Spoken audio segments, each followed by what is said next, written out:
E aí, pessoal, tudo bem com vocês? Hoje eu vou falar um pouquinho sobre o BPC-LOAS, que é um benefício assistencial pago pela INSS. Bom, o BPC-LOAS, ele é um benefício pago para pessoas com deficiência, com qualquer idade, ou para idosos acima que possuam mais de 65 anos, mas que estejam em condição de vulnerabilidade social e não possam prover o seu próprio sustento. Então a gente vai dividir em duas categorias, as quais o benefício do BPC-LOAS ele é concedido.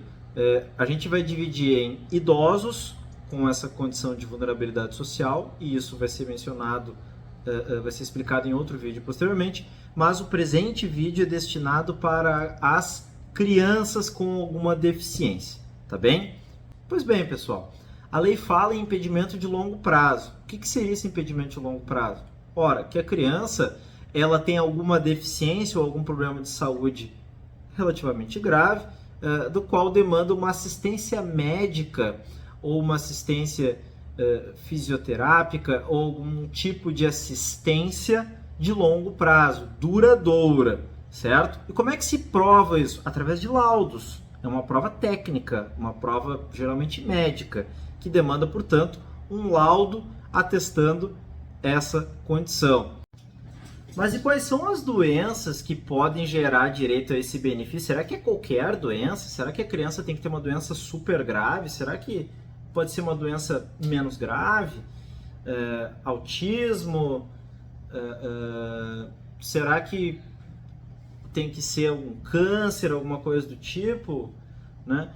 Pessoal, isso é uma questão muito relativa. Existem, por exemplo, dentro do autismo, vários níveis. Então tem que ser um nível de autismo que de fato traga alguma dificuldade importante na vida daquela criança. Vejam, simplesmente, por exemplo, a criança ter HIV não traz nenhum tipo de dificuldade excessiva para ela. Claro que traz alguns transtornos e algumas dificuldades, mas não do ponto de vista, pelo menos, do INSS e do Poder Judiciário, não traz algum impedimento grave, pois enquanto aquela criança está tomando a medicação, ela consegue ter uma vida absolutamente normal, né?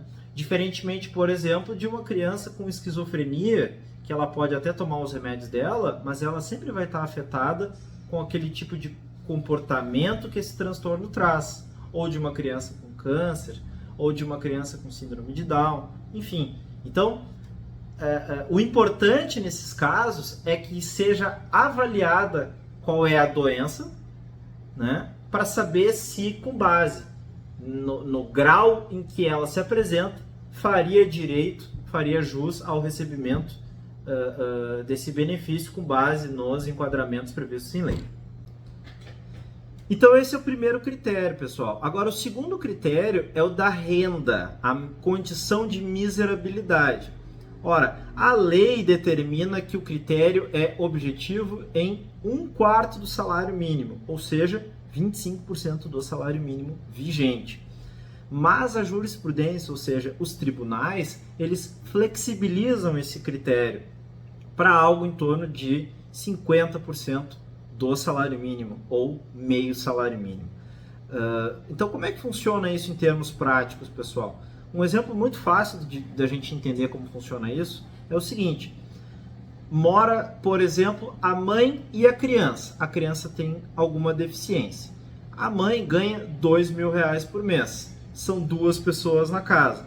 Portanto, a renda por pessoa na casa é de R$1.000. É R$1.000, é os R$2.000 dividido por 2 pessoas, dá R$1.000 por pessoa. Então, dentro desse critério objetivo de meio salário mínimo, ela não teria direito a receber o BPC-LOAS. No entanto, essa mãe pode provar que ela tem gastos extraordinários com a criança, por exemplo, gastos com remédios, gastos com médicos, com fisioterapia, etc. Gastos decorrentes dessa deficiência que a criança possui.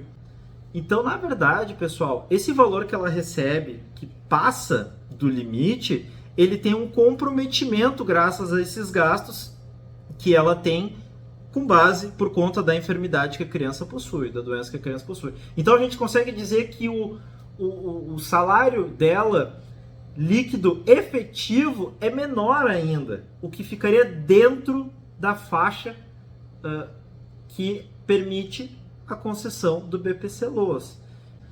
Então, pessoal, o que me parece muito importante nesses casos de BPC-LOAS é a gente não analisar friamente esses critérios de salário e da doença em si, sem analisar todo o contexto do caso, né?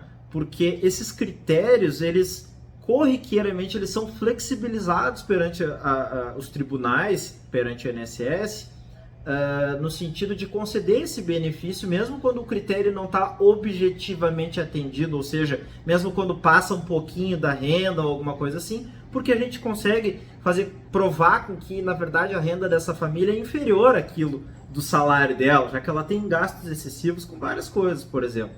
Então é imprescindível, é fundamental que se tenha a análise correta e adequada de todo o contexto daquela família. E é por isso, inclusive, que nos processos judiciais é feita uma avaliação na casa da pessoa, né? Vai lá um servidor do Poder Judiciário para ver a situação em que essa família vive de fato, ver se de fato tem a miserabilidade. Então, são casos em que se analisa muito a condição fática e não a letra fria dos números, né, e da lei do caso. Então, é muito importante que se tenha essa análise adequada antes de se tomar uma posição, antes de se fazer um requerimento administrativo para que ele seja bem instruído e, com isso, claro, objetivando a concessão desse benefício, mesmo que não seja muito. Esse é um valor que, sem dúvida, é decisivo na criação daquela criança ou em trazer um futuro melhor para aquela criança, trazer um pouco mais de conforto e dignidade para aquela família. Tá bom, pessoal? Um grande abraço.